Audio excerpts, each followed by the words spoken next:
അത് പങ്കുവെച്ച ആ ഒരു അഭിപ്രായത്തിൽ തന്നെയാണ് ഉള്ളത്. കാരണം അത് ഒരു വയറെന്ന് പറഞ്ഞിട്ടുള്ള ഈ ഒരു അവയവത്തിൻ്റെ മുകളിൽ ഈ പുലിയുടെ ചിത്രങ്ങൾ, തലയുടെ ചിത്രമൊക്കെ വരച്ച് അത് പ്രദർശിപ്പിച്ച് അതിനാണ് കൂടുതൽ പ്രോമിനൻസ് കൊടുക്കുന്നത്. മറ്റ് അംഗചലനങ്ങളെക്കാളും നൃത്തത്തിനേക്കാളും ഒക്കെ ഇത് കാണുമ്പോൾ ഒരു ജുഗുപ്സ എനിക്ക് തോന്നുന്നുണ്ട്. ബാക്കിയുള്ള ആൾക്കാർക്ക് തോന്നിയിട്ടുള്ളൂ എന്നുള്ളത് എനിക്കറിയില്ല. അപ്പോൾ ആ ഒരു തോന്നൽ പങ്കുവെച്ചു എന്നുള്ളത് മാത്രമേ ഉള്ളൂ. അതിൽ വേറെ അങ്ങനെ ഈ അത് കാണുമ്പോൾ തോന്നുന്ന ഒരു ഉണ്ടല്ലോ. കാരണം ഇത്രയും ഭീകരമായിട്ടുള്ള വയറുകളൊക്കെ ആൾക്കാർക്ക് ഉണ്ടാവാം.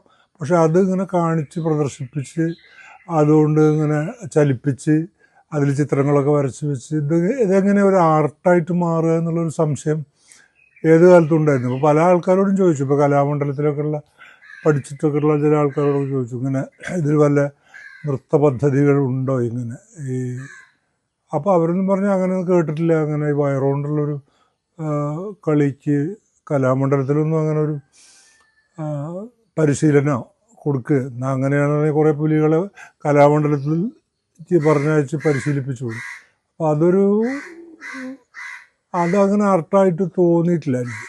ആ ഒരു ഫീലിൽ നിന്നുണ്ടായതാണ്.